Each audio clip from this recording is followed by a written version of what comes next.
नमस्कार दोस्तों, विद्या शक्ति एजुकेशन के ऑनलाइन प्लेटफॉर्म पर सभी मित्रों का हार्दिक स्वागत और अभिनंदन है। दोस्तों, जेनेटिक्स या वंशानुगति या आनुवंशिकता का या यूं बोल दो कि जो हमने मेंडल वाला जो चैप्टर है वो क्लियरली हम पढ़ चुके हैं।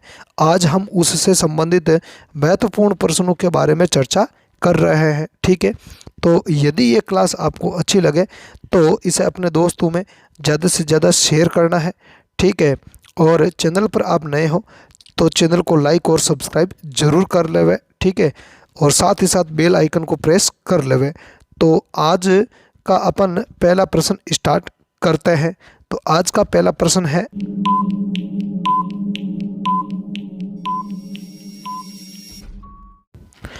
आनुवंशिकता से संबंधित विज्ञान की शाखा कहलाती है।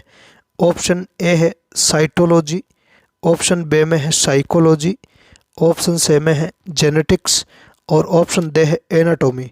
तो दोस्तों, आनुवंशिकता या आनुवंशिकता से संबंधित जितने भी नियम है, सिद्धांत है या जो भी विभिन्नताएं होती है जीवों में, उन सब का अध्ययन विज्ञान की जिस शाखा में अपन करते हैं, विज्ञान की उस शाखा को क्या कहते हैं, तो उसका अपने को राइट आंसर बताना है। तो अब आपका समय शुरू होता है।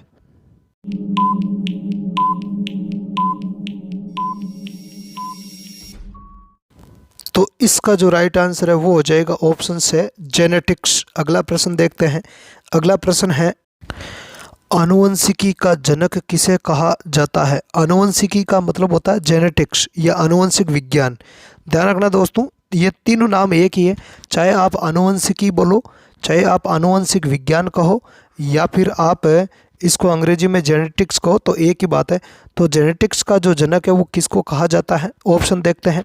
ऑप्शन ए है Gregor John Mendel, option B में है Hugo de Vries, option C में है कार्ल कोरेंस और ऑप्शन डी में है इरिक वॉन सेरेमेक। ठीक है, तो आनुवंशिकी का जनक किसको कहते हैं। तो आपका अब समय शुरू होता है।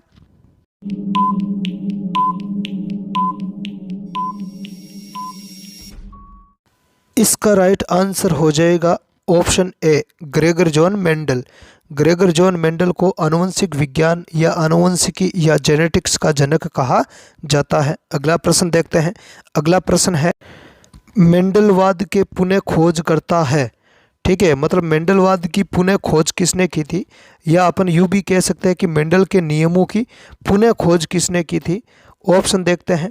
ऑप्शन ए है Hugo de Vries, option B है कार्ल कोरेंस, ऑप्शन सी है इरिक वॉन सेरेमेक और ऑप्शन डी है उपयुक्त सभी। तो दोस्तों, मेंडलवाद के पुनर्खोजकर्ता कौन थे उसका नाम आपको बताना है। तो अब आपका समय शुरू होता है।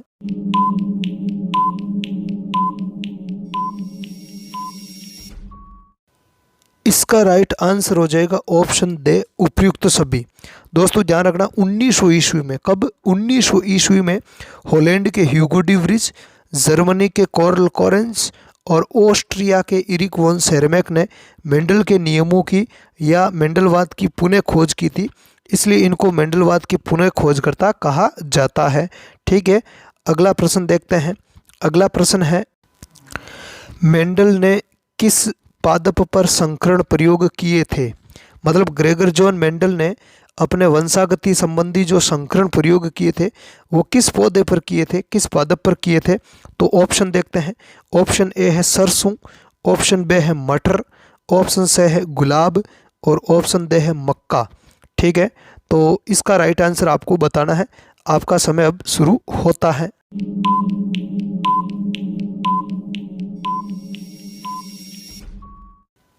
तो इसका राइट आंसर हो जाएगा ऑप्शन बी मटर। ठीक है, ध्यान रखना, उद्यान मटर किस पर, उद्यान मटर पर मेंडल ने वंशागति के या संकरण प्रयोग है वो किए थे। अगला प्रश्न देखते हैं। अगला प्रश्न है, मेंडल ने अपने वंशागति प्रयोग मटर पादप पर किए थे, इसका वैज्ञानिक नाम क्या है। मतलब मेंडल ने अपने वंशागति संबंधी जो भी संकरण प्रयोग है वो किस पौधे पर किए थे, वो किए थे आपके मटर पादप पर। किस पर, मटर पादप पर, या उद्यान मटर लिखा हुआ है तो वो भी सही है। ठीक है, तो उसका अपने को वैज्ञानिक नाम बताना है या वानस्पतिक नाम बताना है। ऑप्शन ए में देखते हैं प्रोसोपिस सिनेरेरिया, ऑप्शन बी में है अकेसिया नाइलोटिका, ऑप्शन सी में है पाइसम सेटाइवम और ऑप्शन डी में है निकोटियाना टोबेकम। ठीक है, तो इसका राइट आंसर आपको बताना है। आपका समय अब शुरू होता है।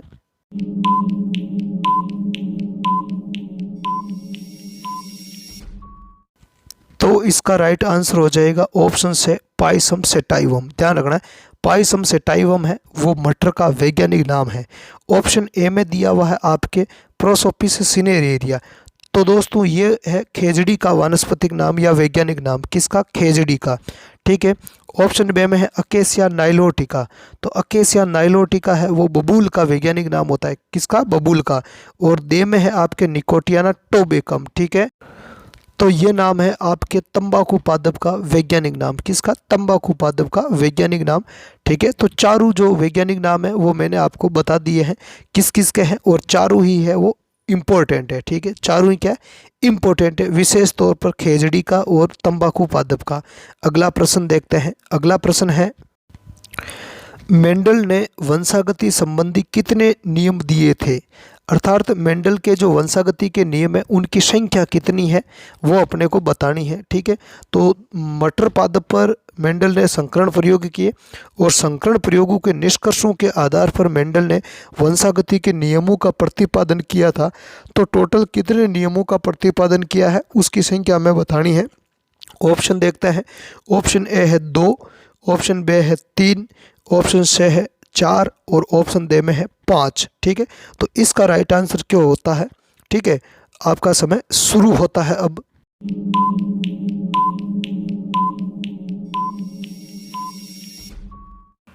तो इसका राइट आंसर हो जाएगा ऑप्शन बी 3। ध्यान रखना दोस्तों, मेंडल ने कितने नियम दिए थे? 3 नियम दिए थे। कितने दिए थे? 3 नियम दिए थे। एक तो है आपके प्रभाविता का नियम, एक है पृथक्करण का नियम और एक है स्वतंत्र अपयूहन का नियम। तो मेंडल ने वंशागति संबंधी 3 प्रमुख नियम है वो प्रतिपादित किए थे। अगला प्रश्न देखते हैं। अगला प्रश्न है, मेंडल के नियमों अनुसार जब एक मटर के शुद्ध लंबे पादप का संकरण शुद्ध बौने पादप से करवाया जाता है तो F2PD में किस प्रकार के पौधे प्राप्त होंगे? ठीक है, तो दोस्तों ये मेंडल का संकरण प्रयोग पर आधारित प्रश्न है और इस प्रश्न में क्या कह रहा है कि यदि अपन एक शुद्ध लंबे पादप का संकरण एक शुद्ध बौने पौधे से करवाते हैं तो F1PD में किस प्रकार के पौधे प्राप्त होंगे। यहाँ ध्यान रखना दोस्तों, F2 नहीं है, ये F1 होना चाहिए। ठीक है, ठीक है, तो F2 में तो क्या है कि फिर अलग अलग प्रकार के पौधे हैं वो आपको प्राप्त होंगे। ठीक है, तो यहाँ पर देखते हैं ऑप्शन ए है सभी लंबे पादप, ऑप्शन बी में है सभी बौने पादप और ऑप्शन सी है 50% लंबे और 50% बौने पादप। ऑप्शन डी में है मध्यवर्ती पादप। ऑप्शन डी में क्या है? मध्यवर्ती पादप। तो इसका जो राइट आंसर है वो क्या हो जाएगा? तो समय आपका शुरू होता है।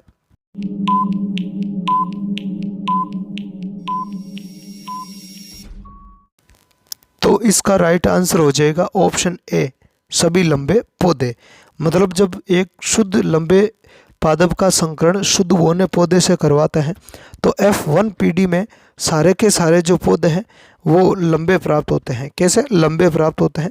इसलिए इसका जो राइट आंसर है वो क्या हो जाएगा? ऑप्शन ए हो जाएगा। अगला प्रश्न देखते हैं।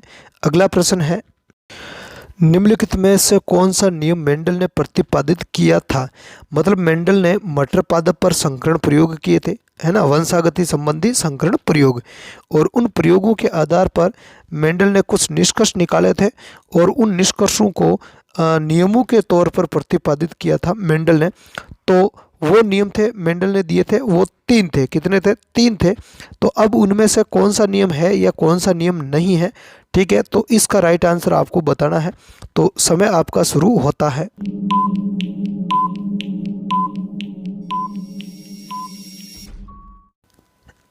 इसका राइट आंसर हो जाएगा ऑप्शन दे उपयुक्त सभी। मतलब मेंडल ने तीनों ही जो नियम है जो ऑप्शन में दिए गए हैं वो प्रतिपादित किए थे। पहला नियम था प्रभाविता का नियम, दूसरा पृथक्करण का नियम, तीसरा स्वतंत्र अपव्यूहन का नियम। ठीक है, तो ये तीनों ही नियम मेंडल ने प्रतिपादित किए थे, इसलिए इसका राइट आंसर हो जाएगा ऑप्शन दे उपयुक्त सभी। आगे देखते हैं। अगला प्रश्न है, निम्नलिखित में से किस नियम को युग्मकों की शुद्धता का नियम भी कहते हैं। मतलब जो मेंडल ने वंशागति के जो नियम दिए थे तीन, प्रभाविता का नियम, पृथक्करण का नियम और स्वतंत्र अपीयन का नियम, इनमें से किस नियम को युग्मकों की शुद्धता का नियम भी कहते हैं। तो ऑप्शन देखते हैं। ऑप्शन ए है प्रभाविता का नियम, ऑप्शन बी है पृथक्करण का नियम, ऑप्शन सी है स्वतंत्र अपीयन का नियम और ऑप्शन डी है उपर्युक्त सभी। तो आपको इसका जवाब देना है और आपका समय अब स्टार्ट होता है।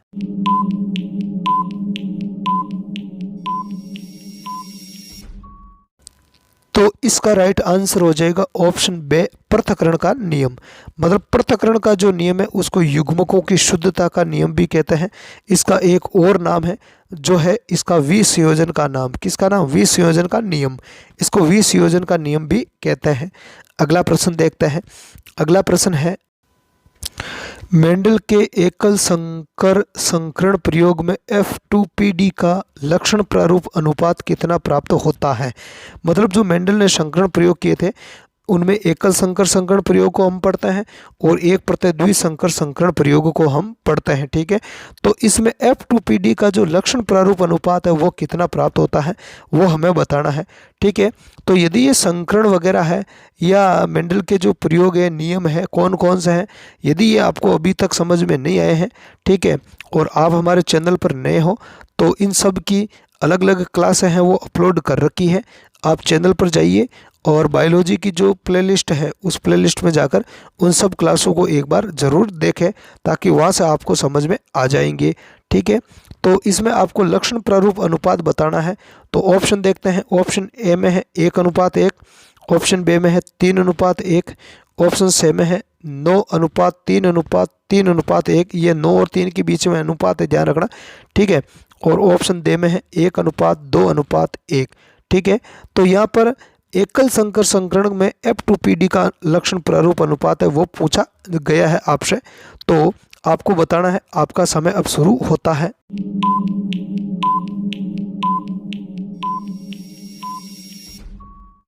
तो इसका राइट आंसर है वो हो जाएगा ऑप्शन बी 3:1। कितना हो जाएगा? 3:1। मतलब एकल संकर संकरण प्रयोग में F2PD का जो लक्षण प्रारूप अनुपात है वो 3:1 आता है। कितना आता है? 3:1 आता है। अगला प्रश्न देखते हैं। अगला प्रश्न है, मेंडल ने मटर पादप के कुल कितने विपर्यासी लक्षणों पर संकरण प्रयोग किए थे। तो मेंडल ने मटर पादप में अनेक विपर्यासी लक्षण है वो देखे थे, है ना। उन विपर्यासी लक्षणों में से मेंडल ने कितने विपर्यासी लक्षणों पर संकरण प्रयोग किए थे, ठीक है, तो वो अपने को बताना है। ऑप्शन देखते हैं। ऑप्शन ए है 7, ऑप्शन बी में है 14, ऑप्शन सी में है 17, ऑप्शन डी में है 34। ठीक है, तो इसका राइट आंसर आपको बताना है। आपका समय अब स्टार्ट होता है।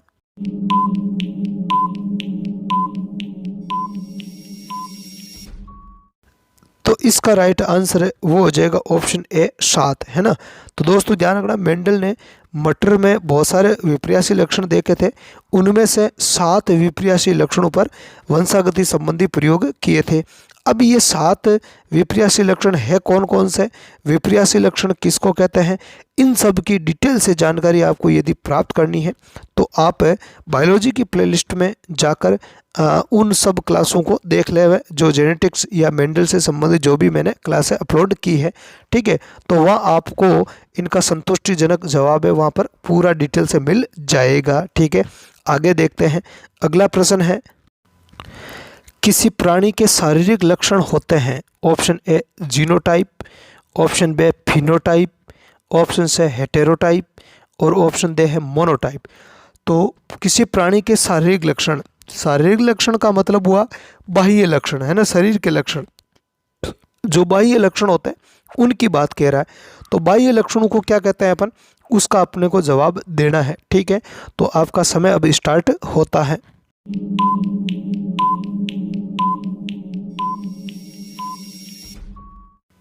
तो इसका राइट आंसर हो जाएगा वो हो जाएगा ऑप्शन बी फिनोटाइप। क्या हो जाएगा? ऑप्शन बी फिनोटाइप हो जाएगा। मतलब जो भी बाह्य लक्षण होता है या किसी बाह्य लक्षण की जो प्रतीति होती है या जो स्वरूप होता है उसको अपन फिनोटाइप कहते हैं। ठीक है, तो जीनोटाइप, फिनोटाइप ये सब मैं क्लास में बता चुका हूँ, है ना, वो क्लास आप ज़रूर देखें। ठीक है, अगला प्रश्न देखते हैं। अगला प्रश्न है, मेंडल ने मटर पादप में कुल कितने विपर्यासी लक्षण देखे थे, है ना। मेंडल ने अपने प्रयोगों के लिए मटर पौधा चुना था और उस पौधे के चुनाव के क्या कारण थे वो सब क्लासों में मैं बता चुका हूँ। तो यहाँ पे आपको बताना है कि मेंडल ने मटर पादप में जो कुल विपर्यासी लक्षण देखे थे वो कितने देखे थे। तो ऑप्शन देखते हैं। ऑप्शन ए है 7, ऑप्शन बी है 14, ऑप्शन सी है 17, ऑप्शन डी है 34। ठीक है, तो इसका राइट आंसर क्या होगा। ठीक है, आपका समय शुरू होता है।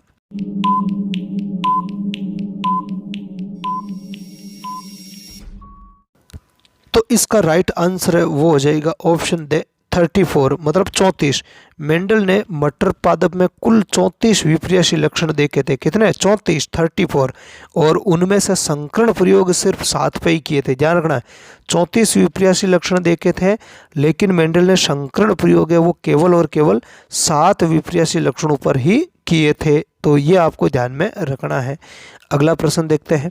अगला प्रश्न है, मेंडल के एकल संकरण प्रयोग का परिणाम निम्न में से कौन सा नियम है।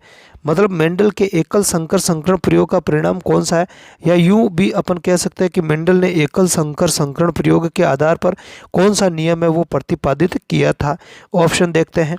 ऑप्शन ए है प्रभाविता का नियम, ऑप्शन बी है पृथक्करण का नियम, ऑप्शन सी है उपयुक्त दोनों, और ऑप्शन डी में है स्वतंत्र अपव्यवन का नियम। ठीक है, तो मेंडल ने एकल संकरण प्रयोग के आधार पर जितने भी निष्कर्ष निकाले थे, उन निष्कर्षों के आधार पर मेंडल ने कौन कौन से नियम दिए या कौन सा नियम है वो दिया था, इसका आपको जवाब देना है। तो आपका समय अब शुरू होता है।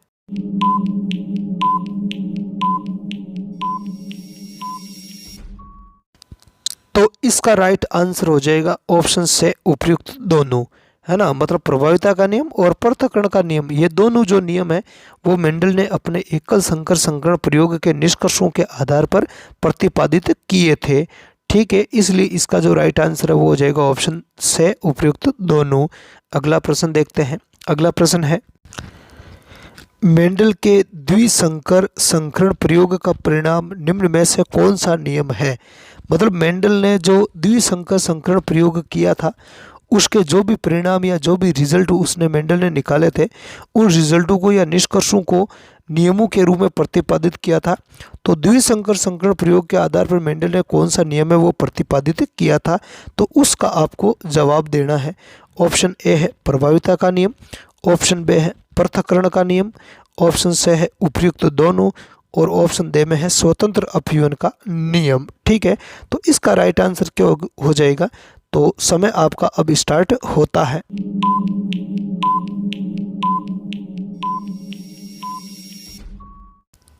तो इसका राइट आंसर है वो हो जाएगा ऑप्शन दे स्वतंत्र अपव्यवन का नियम। मतलब मेंडल ने द्विसंकर संकरण प्रयोग के आधार पर स्वतंत्र अपव्यवन का नियम है वो प्रतिपादित किया था। अब ये प्रभाविता का नियम क्या है, पृथक्करण का नियम क्या है, स्वतंत्र अपव्यवन का नियम क्या है, इन सब नियमों को आप मेरी क्लासों में जाकर जरूर देखें। ठीक है, वहाँ से आपको अच्छे से समझ में आ जाएगा, और समझ में भी इस प्रकार से आएगा कि आप उसको कभी भी नहीं भूल पाओगे। ठीक है दोस्तों, अगला प्रश्न देखते हैं अपन। अगला प्रश्न है, मेंडल के द्विसंकर संकरण प्रयोग में F2PD का लक्षण प्रारूप अनुपात कितना प्राप्त होता है। तो अब की बार प्रश्न में पूछा गया है कि द्विसंकर संकरण में F2PD का लक्षण प्रारूप अनुपात है वो कितना होता है, उसको अपने को बताना है। तो ऑप्शन देखते हैं। ऑप्शन ए में है 1:1, ऑप्शन बी में है 3:1, ऑप्शन सी में है 9:3:3:1, और ऑप्शन डी में है आपके 1:2:1। ठीक है, तो ये जो लक्षण प्रारूप अनुपात कितना होगा, ठीक है, उसको आपको बताना है। तो समय आपका अब शुरू होता है।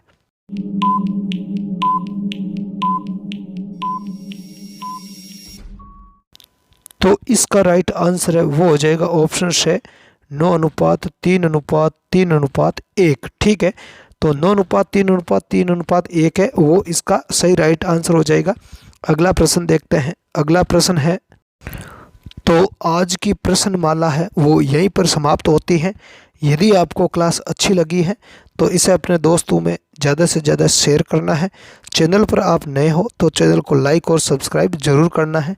इसके अलावा आप बेल आइकन को प्रेस कर देवे ताकि कोई भी मैं वीडियो अपलोड करूँ उसका नोटिफिकेशन आपको हाथों हाथ मिल जाए।